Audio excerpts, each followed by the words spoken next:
Hello বন্ধুরা, আসসালামু আলাইকুম। আপনারা কেমন আছেন? আশা করি সকলেই আপনারা আল্লাহর রহমতে ভালো আছেন। তো বন্ধুরা, আজকে আমি খুবই গুরুত্বপূর্ণ একটি ভিডিও নিয়ে আপনাদের মাঝে হাজির হয়েছি। তো বন্ধুরা, আপনারা যদি আমার এই ভিডিওটি দেখতে থাকেন তাহলে বন্ধুরা এই ভিডিওটি থেকে আপনারা অনেক কিছু জানতে পারবেন এবং কি শিখতে পারবেন।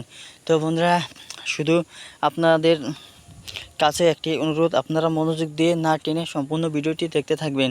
তো বন্ধুরা, আজকের এই ভিডিওটি তাদের জন্য যারা বিভিন্ন ধরনের গাছগাছালি বা বিভিন্ন ধরনের কবিরাজি গাছগাছালি থেকে এড়িয়েছিলেন বা গাছগাছালির উপকার এবং না জানার কারণে আপনারা এসব গাছকে অবহেলা চোখে দেখেন। এর ফলে আপনারা যে সকল গাছে উপকার হয়েছে সেই সকল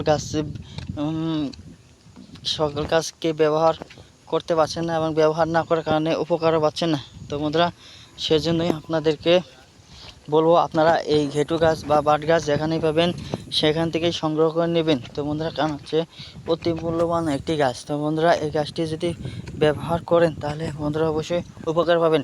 তো বন্ধুরা, এই গাছটি সংগ্রহ করার নিয়ম আমি এখন বলে দিচ্ছি। তো বন্ধুরা, এই গাছটি সংগ্রহ করবেন কিভাবে। এই গাছটি সংগ্রহ করা হয় বন্ধুরা গ্রামগঞ্জের রাস্তার আশেপাশে, প্রতি জমি বা বাড়ির আশেপাশে থেকেও এই গাছটি পাওয়া যায়। তো বন্ধুরা, আপনারা সেখান থেকে যে কোনোভাবেই সংগ্রহ করে নেবেন মূল্যবান গাছটি।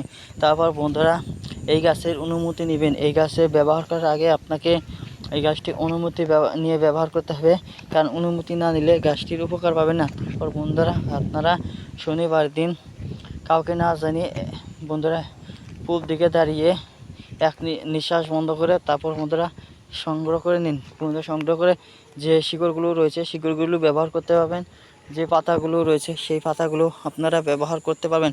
তো বন্ধুরা, ধন্যবাদ আপনাদেরকে।